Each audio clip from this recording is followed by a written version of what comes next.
ብዙ ሰው ሲናገር ትዕዛዝ ብቻ ይሰጣል። መሪ ሲናገር ደግሞ ሐሳቡን ግልጽ ለማድረግ ይሞክራል።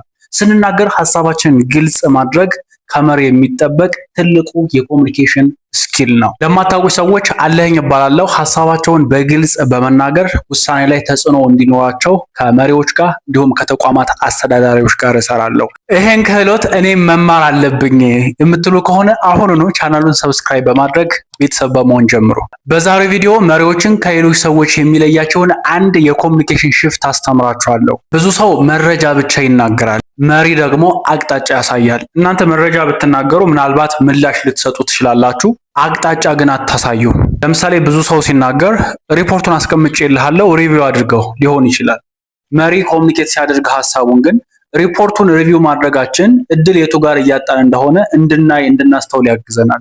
ዛሬ ትኩረት እንድናደርግ የምፈልገው ልናሻሽላቸው የሚገቡ ሁለት ኤሪያዎችን መለየት ይሆናል።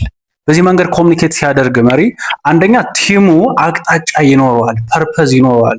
ያንን ድርጊት ያንን ስራ ለምን መስራት እንዳለበት ይገባዋል። የሆነን አክሽን የሆነን ድርጊት ለመውሰድ ፐርፐዝ ሲኖረውና እንዲሁ ዝም ብለን ስናደርገው ስለሚለያይ ይህን ቪዲዮ የምትመለከቱ ሰዎች መሪዎች ከሆናችሁ የእናንተ ኮሙኒኬሽን መናገር ብቻ ሳይሆን አቅጣጫ ማሳየትም ሊሆን ይገባል። አቅጣጫ ደግሞ ውጤትን ያመጣል። ቪዲዮ ከተመቻችሁ ላይክ አድርጉት፣ ለጓደኞቻችሁ ላኩላቸው። በአጠቃላይ መድረክ ላይ ወጣችሁ ስብሰባ ላይ ከተለያዩ ሰዎች ጋር ቁጭ ብላችሁ የምታወሩበትን አቅማችሁን ኮሙኒኬት የምታደርጉበትን ክህሎታችሁን ማሳደግ የምትፈልጉ ከሆነ ትክክለኛ ቦታ ያላችሁት አሁኑ ቻናሉን ሰብስክራይብ በማድረግ ቤተሰቡ ነው።